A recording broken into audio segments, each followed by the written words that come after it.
ये एक सिंपल सा सवाल था। ये ट्रायंगल बना हुआ है, दिख रहा है सबको।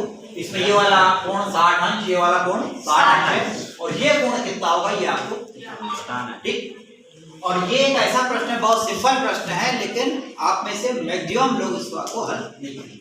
तो एक्चुअल अपन देखेंगे ये इस कोण का मान क्या होगा। मान लिया जाए ये कोण आपका बिंदु ए है, ये बिंदु बी है, ये सी है, और ये मान लीजिए ये कोण 60 है, ये कोण 60 है, और ये जो ए सी डी है, कौन कौन सा है, ए सी डी, ये वास्तव में कहलाता है बहिष्कोण। ये त्रिभुज के अंदर वाले कोण है, इसको अंतः कोण कहते हैं, और ये कोण क्या कहलाता है, बहिष्कोण। और ये एक प्रमेय है कि बहिष्कोण का मान, त्रिभुज के बहिष्कोण का मान दो अंतः कोणों के मान के बराबर होता है, यानी कोण ए प्लस कोण बी, ठीक।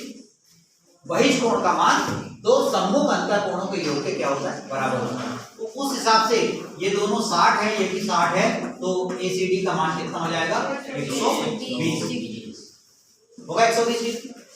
दूसरा तरीका हम ये कह सकते हैं कि जब ये त्रिभुज के तीनों अंतः कोणों का योग 180 होता है कि नहीं होता है? जब तीनों अंतः कोणों का योग यानी कोण ए, कोण बी प्लस कोण सी, ये कितना होगा, 180। तो ये 60 है, ये 60 है, ये कितना होगा, 60 ही होगा। ये वाला कोण भी कितना होगा, 60। और सरल रेखा में बना हुआ कोण कितना होता है, 180। रेक्टेंगल कहलाता है। तो जब सीधी बात है, जब ये 180 होता है, जब इतना 60 है, तो ये वाला कितना होगा, 120 होगा कि नहीं होगा, ठीक है। तो किसी भी तरीके से सोचें, इसका मान कितना होगा, 120। बहुत सिंपल है, और NX इस प्रकार के प्रॉब्लम आते हैं लेकिन वो हल नहीं करते, ध्यान रखें इस पर।